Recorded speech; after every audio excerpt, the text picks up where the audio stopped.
Good evening. Glad you're here. I could stop right now and have done this perfectly, and then I wouldn't have to do it again. He's not even listening. All right. Got a few announcements for us tonight before we get started. Lavonda Cave underwent knee replacement surgery today. I thought that was tomorrow. Today. I guess it went well. I understand. Mark shaking said it went well, and she hopes to be home by tomorrow. Ludi Mendez has not been feeling well, and she is with her daughter in Midland. What? Did you have anything? Okay. All right.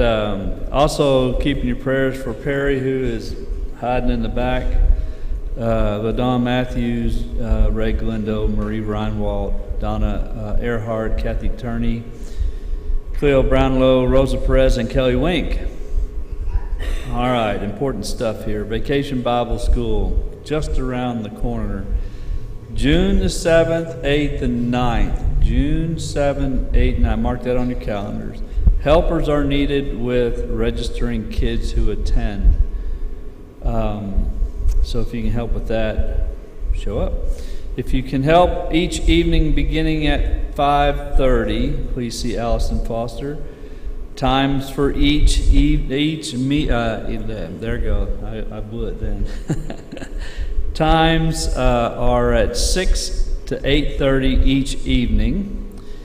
The kids will have kids who have finished pre-K through fifth grade, finished fifth grade. I guess they're eligible to come. Meal will be served each evening. Adults will eat from 6:30 to 7. Adult teacher will be Owen Davis from Big Spring. This coming Sunday, our guest speaker will be Britt Bell. And also upcoming events, Jess Simpson from the Christian Student Center in Wyoming will be here Sunday p.m. June the 19th. And then we have a seminar with Brad Harrop, July 15th through the 17th. Whew. All right, I'm out of breath. You ready, CJ? All right, CJ's going to lead us in some songs.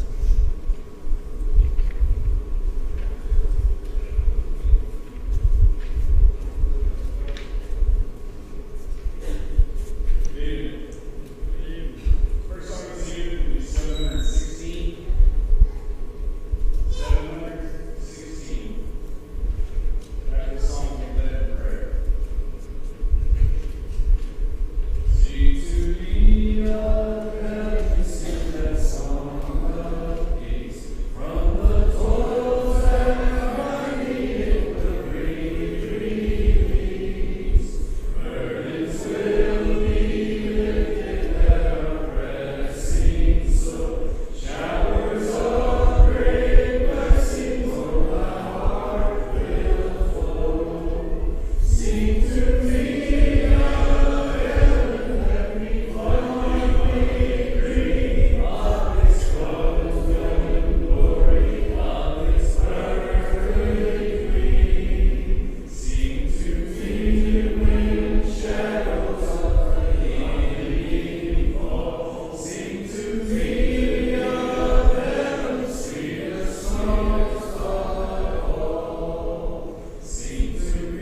Well, good evening. We're glad to see you. Good to have you here this evening. Nice to have a nice, cool building to be in. It's hot outside, but we are glad you're here. We are going to be in Rome. Do what? Turn the sound on. Foy's not back there. I thought it was. Well, maybe we can adjust it here in just a minute and see. Just see. There goes Kevin. Kevin or CJ can get taken care of. I'll bet you. I don't know. Some of these people that go back there, they may turn me down more than turning me up. They've turned me off. Maybe I just wasn't talking loud enough. But is that better? All right. Thank you, Kevin. I was going to start off by telling you, Rhonda and I are not going to be here Sunday. We have been making plans to be gone for a few days. And this has been a real difficult time trying to decide what we're going to do and where we're going to go, but we had it all figured out. We were headed to Pagosa Springs, Colorado, and looking forward to that. I'd bought tickets to ride the train from Durango to Silverton and back, and just looking forward to that. And I got a text from them today, from the resort that we're staying in. We're supposed to check in Monday. We're supposed to check in Friday, 2 days from today. And I got this text, and it said, you probably ought not come. It didn't say that. But they did say that air quality is not good in Pagosa. With the fires that are going on, come to find out that there is a fire that is burning about 7 miles north of Pagosa Springs. And of course, we know about the fires that have been burning in New Mexico. And I was a little bit leery of that in and of itself, because the way you go to get to Pagosa, you go through Santa Fe, and that's just kind of west of Blue Haven and that area where the fires are burning. And I'd been kind of wondering, but anyway, this text said that the fires are burning, the smoke is kind of heavy. There's a possibility that if you come this way, they could even close the roads getting into here.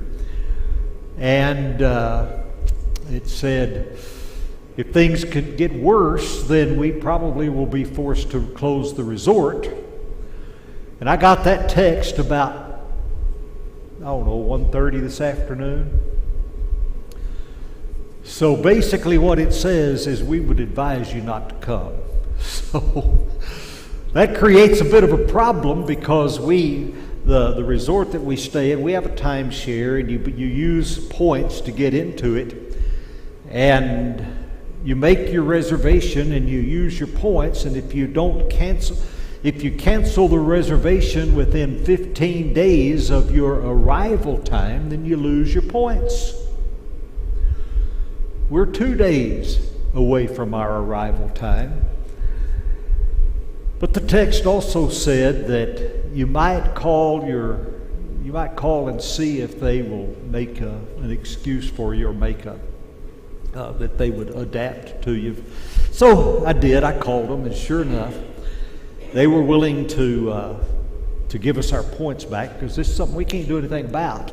So we're not going to Pagosa Springs.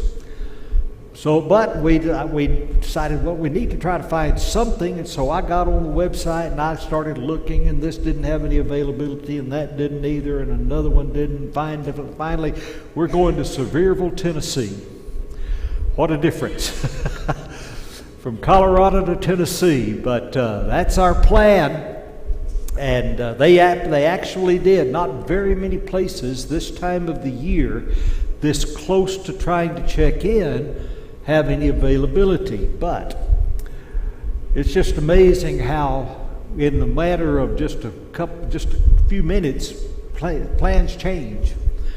And you have to adapt. That's what happened to us. And so, anyway, you still don't have to put up with me Sunday because I'm not going to be here. But anyway, we had plans, like I said, to go on the train, and so what I did is I called Wyndham, which is our timeshare owner, and said, "Would you give us our points back?" And they said, "Yeah." So I said, "Okay, thank you. We'll do that. We'll go to Tennessee." So I had to call the train station and say, "Would you please refund our money for our trip on the train?" And they actually did. I was a little bit concerned that they might not. But, so, we had been looking forward to going up there, really excited about riding on the train. It's been years and years ago that we rode the train. So now we're just going to change our plans and we're going to head the other direction. So, but anyway, Brett will be here Sunday, and he will be teaching the adult class here in the auditorium. He'll be preaching the morning and evening worship service. So it'll be a good day. Of course, that means we won't be here next Wednesday night, which means he knows who I'm supposed to. The guy that's going to teach knows what he's supposed to teach. At least he told me he did one time about 3 weeks ago. So, you know that, Dwayne? Okay. Might as well let everybody know. Anyway, so that's where we are. Dwayne will be teaching next week, and then we'll be getting into our summer series on Wednesday evening. And 2 weeks from tonight, we'll be Vacation Bible School. So hope you'll make your plans to be here. Our speaker for the adult classes is going to be Owen Davis, who is the youth minister at the 14th and Main congregation in Big Spring. Comes to us highly recommended. And hope you'll make your plans to be here. All the kids, I think, will be meeting in the auditorium on Tuesday, Wednesday, and Thursday evenings. And we'll have a little bit of a deal going on, and then about 6:30 the adults will be going back to eat the meal that will be prepared each of those 3 nights. Then come back in here, and about 7 o'clock Owen will get started. So that kind of gives you a little bit of a breakdown of the schedule, for those 3 nights. Okay, comments, questions, anything that we need to clarify? Okay. Continuing our study this evening of Romans chapter 12. And we're going to pick up in verse 14 tonight and go down hopefully through the remaining part of chapter 12.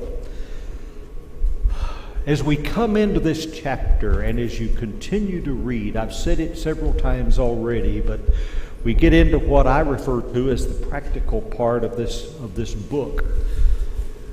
But from chapter 12, verse 1 and on through the chapter, I think Paul is giving us some idea of what he means when he says in verse 1 that we are to present our bodies a living sacrifice unto God. A sacrifice that is holy and acceptable and is a part of our reasonable service. What does that mean? Well, I think he identifies that for us. I think in the next few verses, or in the rest of the chapter, he gives us just a bit of an idea as he talks about the Christian as he or she lives his or her life within the world that is around us. And he's going to talk about some principles, and he's going to apply those principles or those foundations that will help us to understand what he means in verses 1 and 2 about presenting our bodies a living sacrifice and not being conformed to the world but being transformed. And we've talked about that already. So he's going to talk to us. He's going to write about how do we how do we interact with our enemies? And he's going to talk about our enemies in verse 14.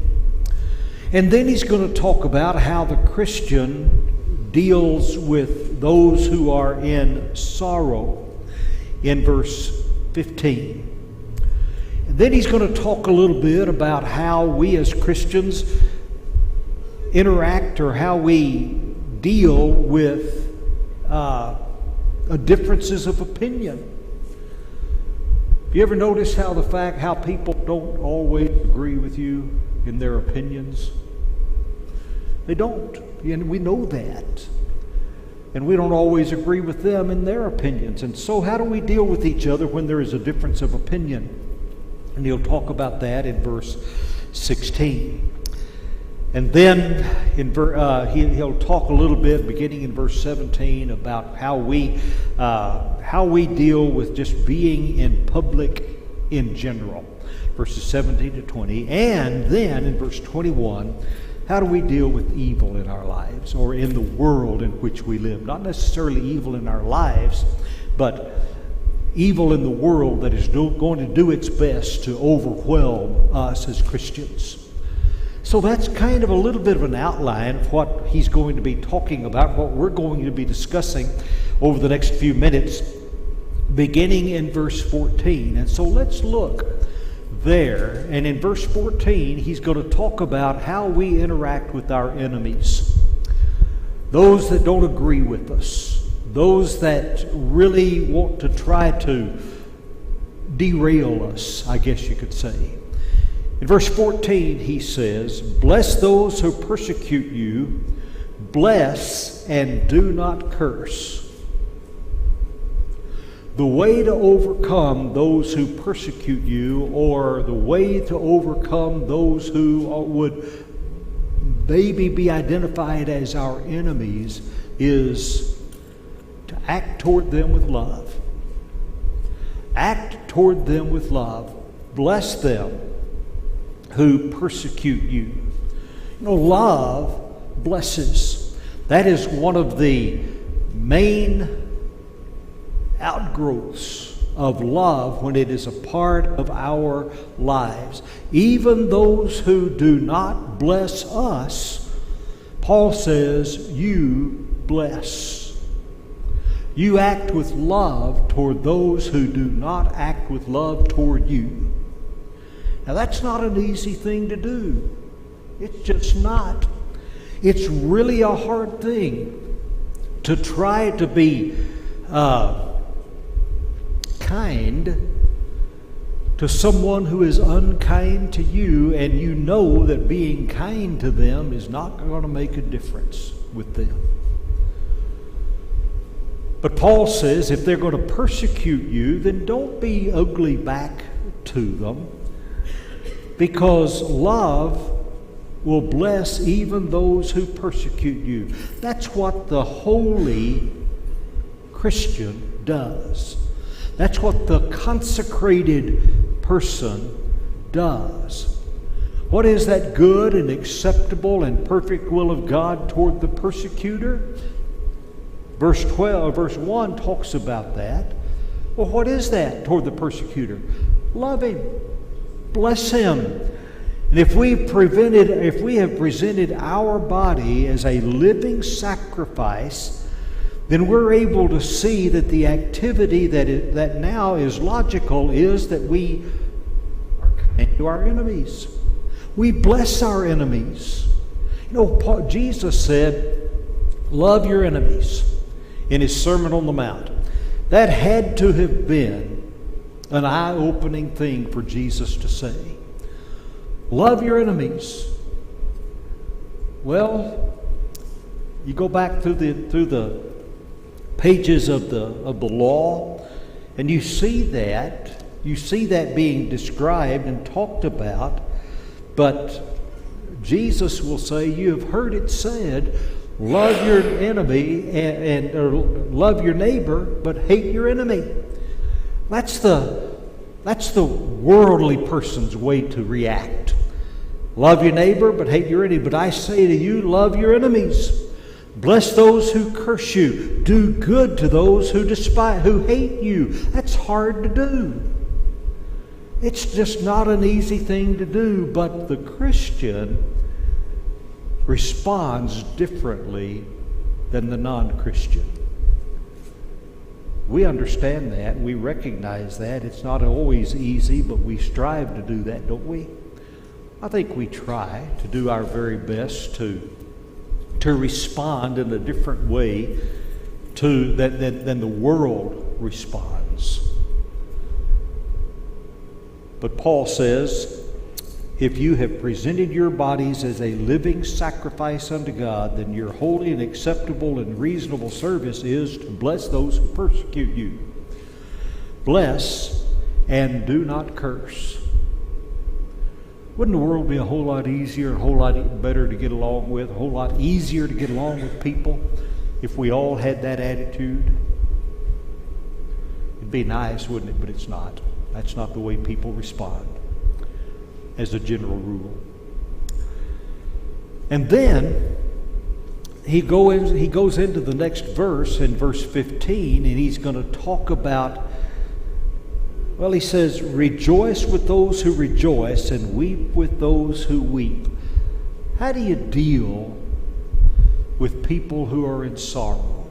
Or how do you deal with people who are emotionally difficult, have an emotionally difficult thing going on in their lives? When you're among those who are rejoicing, Paul says, rejoice with them. There's a time to rejoice. We know that. We understand that. And we enjoy times when we're able to rejoice. But when there is weeping, that's not the time to rejoice, is it?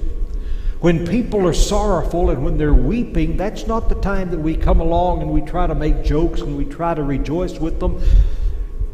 Paul says, weep with them when they weep. But holiness, a holy, righteous life, knows how to deal with the emotions of other people. And when I read this verse, rejoice with those who rejoice and weep with those who weep, I'm convinced that it's easier to weep with people who are weeping than it is to rejoice with those that are rejoicing. You may agree or you may disagree with me about that, but tears bring on tears. It's hard to not cry with people when they're crying.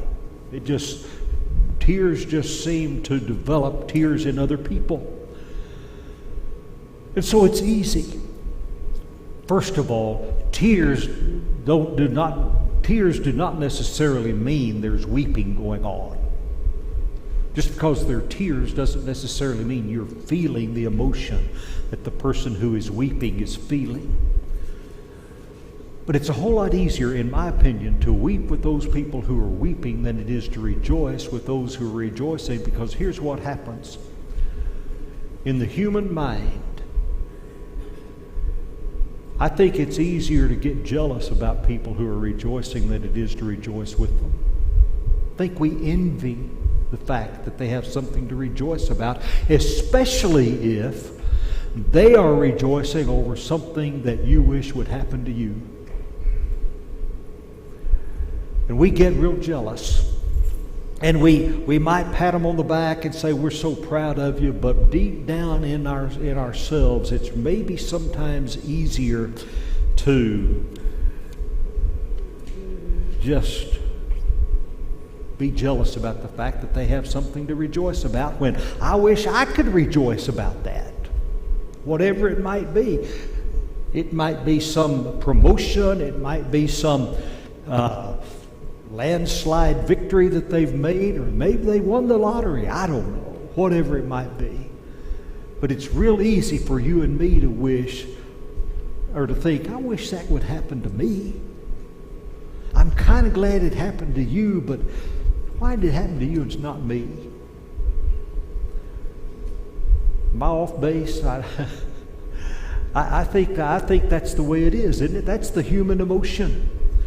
But Paul says if you are the kind of Christian, the kind of person that God is pleased with, and the kind of person who is living, having sacrificed your life to God for Him, then you rejoice with those who rejoice and you weep with those that weep.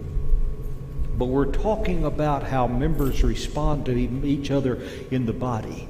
Think about it this way. I've illustrated this before in this way.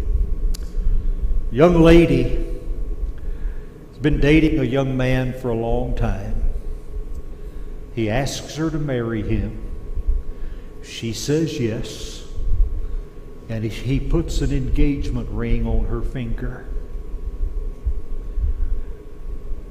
Oh, she's so proud of that. It's got a nice diamond in it, or at least maybe it's a diamond you can see.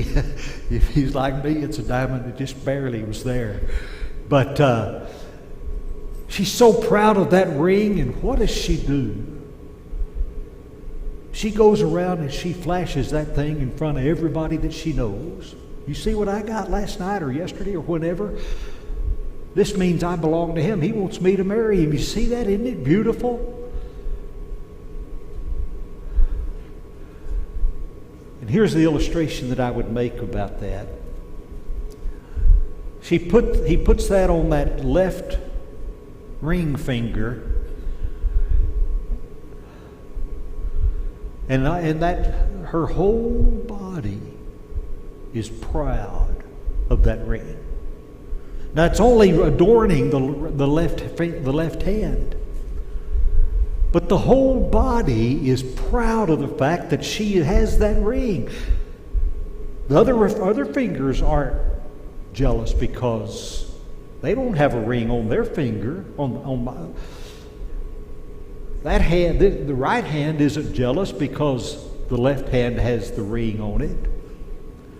The whole body rejoices with the fact that she has received this wonderful, gorgeous ring. And the whole body is rejoicing. Now, early on in this chapter, Paul has talked about the body, and he's talked about each member of the body having different gifts. And so in that same context, I think we can see that maybe he's talking about not just rejoicing with anybody that's rejoicing and weeping with anybody that's weeping, but maybe he's more concerned about rejoicing with everybody in the body that belongs to Christ. So when we think about this body, and on that body there is a ring on a finger, it's not just the finger that is being adorned with that ring. It's the entire body, and the entire body should be happy. The entire body rejoices over. I mean, in other words, whenever she's flashing that ring, it's not just the one finger that's doing it, it's the whole hand. The whole hand's involved in it. And the arm, you see this?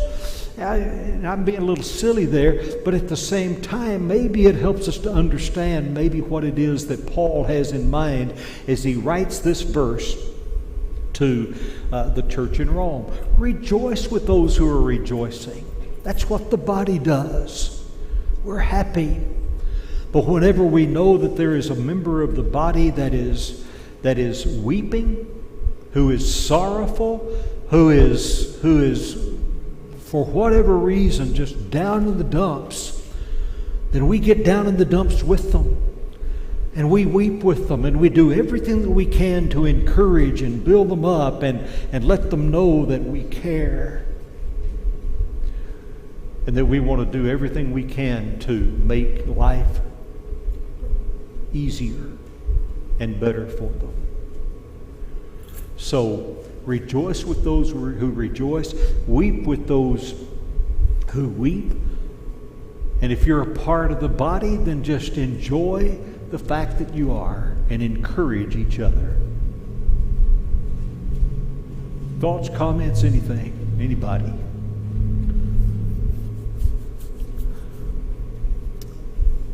Okay. Next, we go to verse 16. And now then, Paul is going to talk about how to deal with differences. How do you deal with people within the body who differ with you? You're going to have differences with brethren. There are going to be times when you don't always see eye to eye. Now, whenever it comes to doctrinal things, yes, we need to agree. But what happens if, for some reason or another, your opinion is different from my opinion? We're going to differ with people of the world for sure. But what happens when we differ with people? And if you'll try to be of the same mind as much as you can, then you'll be able to get along with the differences. And so Paul will say, be of the same mind toward one another. Be on the same wavelength, I guess you could say.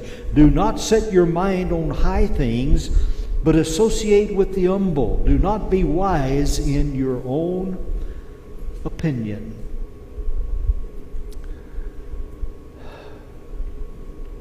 Do not be wise in your own opinion. Well, that's a hard thing, I think. Especially if we're proud of our opinion. We've thought this thing through, whatever it might be. We think that we're thinking correctly, and I think it's a good opinion. But don't get so wise, or don't get so pumped up over your own opinion to the point to where you think that your opinion is greater than somebody else's opinion.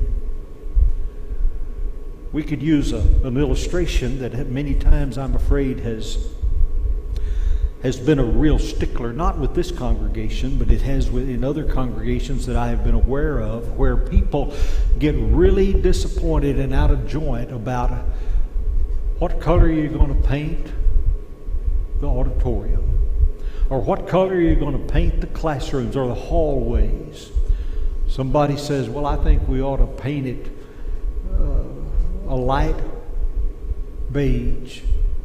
Somebody else says, no, I think it needs to be brown. Somebody else says, well, I think it would be better this color or that color. That's just an illustration to kind of help us to see that sometimes those things that we have an opinion over that we might differ about really make no difference. They really just don't have anything to do with whether or not we're going to be united together in being a part of the body of Christ. I talked the other night about unity and division. Division is capable of destroying so many things. And so Paul says, if you're going to be that kind of person that God wants you to be, having given yourself a living sacrifice, if you're living a holy and acceptable life to God, then he says in verse 16, be of the same mind toward one another. In other words, get along. I really think that's the whole idea. Get along with each other. And recognize the fact that people don't have to agree with you in order for you to love them. People don't have to agree with you in everything. Nor do you have to agree with them. And so, simply, I think Paul is saying, don't be lifted up in what you've learned.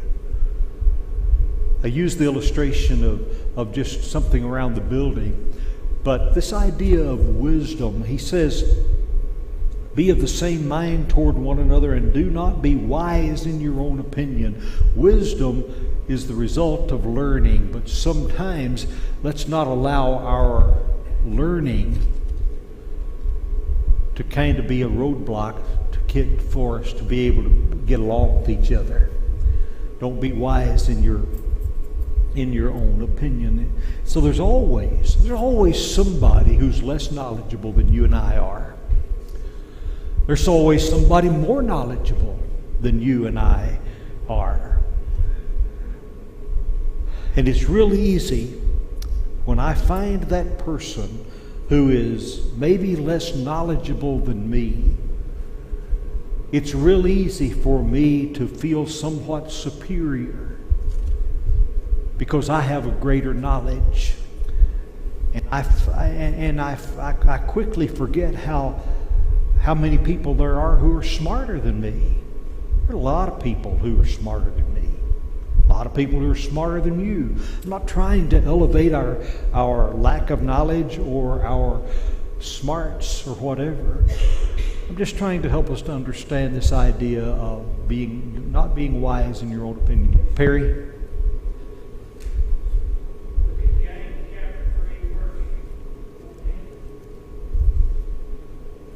James chapter 3, verse 14. But if you have bitter envy and self-seeking in your hearts, do not boast and lie against the truth.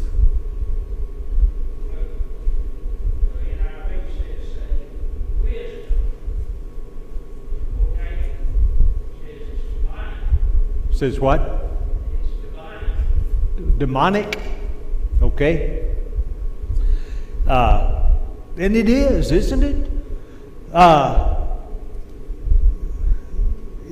Verse 15 says, this wisdom does not descend from above, but it's earthly, sensual, and demonic. Be careful about how you flaunt, I guess you could say, your knowledge or your wisdom. I'm going to go back. Ronnie's every once in a while bringing this up. You know where I'm going with Goober?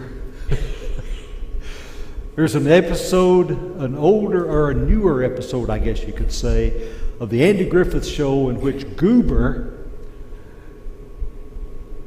says something that somebody says is wise. And he decides, well, maybe I am. And so he grows a beard and he begins to think that everything, maybe this is Kyle, I don't know. I see your beard back there. Or maybe CJ. He begins to think that because I've got this beard, I have some knowledge and I've got some wisdom. And finally, he has gone through the entire show and finally Andy just says, Goober, shut up! I'm tired of listening to it. Just because you think you have a lot of knowledge doesn't necessarily mean that everybody wants to hear about it, and doesn't necessarily mean that you have more knowledge than somebody else. So be careful, and don't let it be so bad within you that it becomes demonic. Okay? Thoughts or questions? Don't let me be the only one talking. Okay. Don't set your mind on high things, but associate with the humble. Have you ever known somebody, or have you ever known of, maybe you didn't know them, but you've known of someone who felt that they were so superior to somebody else that they just tried to stay away from everybody? They didn't want to be associating with somebody who didn't rise up to the level that they thought they were on. Paul says, associate with the humble.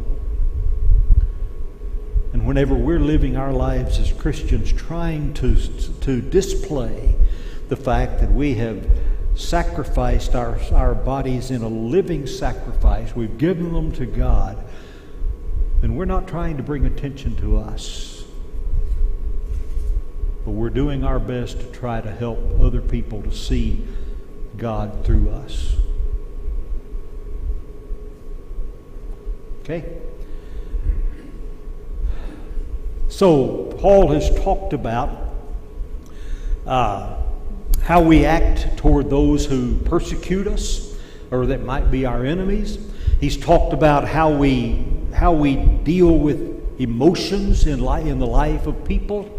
He's talked now about how to deal with differences that are in us. And now then, beginning in verse 17, Here is the attitude that is to be displayed in public that will bring about peace. Let's look at the next few verses.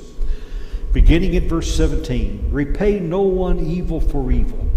Have regard for things in the sight of all men. If it is possible, as much as depends on you, live peaceably with all men. Beloved, do not avenge yourselves, but rather give place to wrath, for it is written, Vengeance is mine, I will repay, says the Lord. Therefore, if your enemy hungers, feed him. If he thirsts, give him a drink. For in so doing, you will heap coals of fire on his head. So Paul says 4 things in these verses. Number 1, he says, do not repay evil for evil. You remember that old adage says an eye for an eye and a tooth for a tooth? Paul says, forget that. That's not the way Christians respond to one another. Do not repay evil for evil. Number 2, he says, have regard for good things in the sight of all men. I think, in other words, that means pay everything you owe. If you owe someone money, pay them money. If you owe them respect, then give them respect. If you owe them honor, then honor them. If they deserving of esteem, then give them esteem. If they need to be loved, then give them love. So he says, have regard for good things in the sight of all men. Whatever it is you owe, pay it, is the idea there. Toward all men, not just Christians, but toward all men. What is your response to the world? It's the same response that Jesus would have if he were walking on the face of this earth today. Pay what you owe. Have regard for good things in the sight of all men. The third thing he says in this passage in verse 17, rather in verse 18, is, if it is possible, as much as depends on you, live peaceably with all men. If it's possible. Now, first thing that I see whenever I read that verse is that it all depends on me. How I respond to somebody is my responsibility. As much as it depends, as much as is possible, then I am to live peaceably with all men. That means the monkey's on my back. I'm responsible for the way I respond to other men, and I am to do everything that I can to live in a peaceful kind of way toward everybody. But sometimes it may not be possible, and Paul puts that in there. If it's possible. If it's possible. Anytime, I think what he says is, anytime there is a war going on between you and somebody else, don't let it be your fault. Anytime there is a disagreement that becomes difficult, then don't let the difficulty be your fault. You do everything that you can to be at peace with everybody. So he says, as much as it is in you, be at peace with all men. And if war does come, or if disagreement does come, then make sure that you've done all that you could do to have peace. Isn't that what Jesus would do? If he were on the face of this earth today, wouldn't he be acting the same way he did while he walked the face of this earth, and he did everything that he can to try to bring peace to everybody that he associated with? And he did everything that he could to try to bring people together and not separate them. Sometimes it may not be possible. And sometimes it wasn't possible with him. That's right. The money changers in the temple, he did something about that. And the scribes and the Pharisees, acting as hypocrites, called them out. Yeah, he did. And so sometimes it's not possible.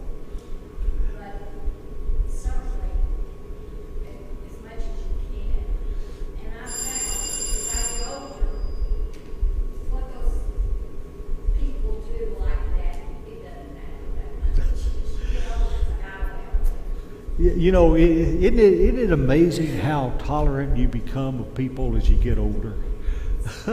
But you're exactly right. Patsy said even Jesus didn't find it possible to get along with all people all the time. She talked about the money changers in the temple. She talked about the scribes and the Pharisees. He couldn't get along with them, so he told them what they were. They were hypocrites. He didn't mince the words. But I do think he did everything that he could to try to be at peace with people. And at the other time, when they brought the lady and sin to him, he was peaceful. He said, okay, whichever one of you guys is without sin will get a stone. That's all he said. And they were ashamed and walked away. Yeah. I think they saw in him the story of the woman who was brought to Jesus caught in adultery, and they were ready for him to condemn her. But Jesus said to them, if you're not guilty of the same thing, then you throw the first stone.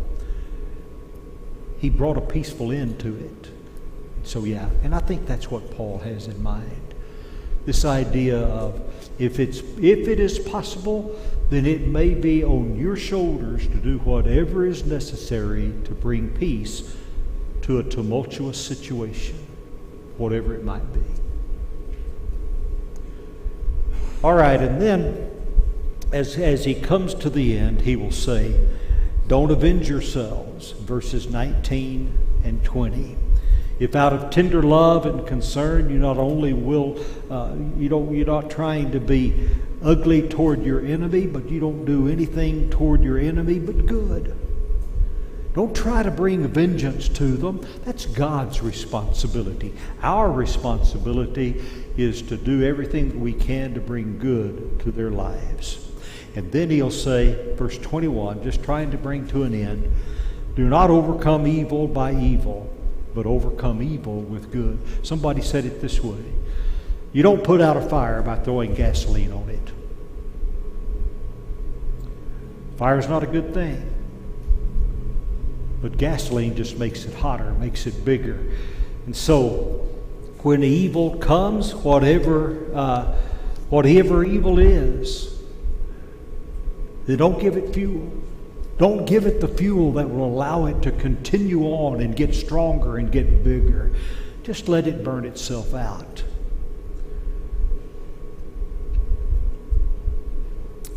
Overcome evil with good. Just do good and the evil will eventually go out. So you want to know something about how to live your life as a living sacrifice that is holy and acceptable unto God?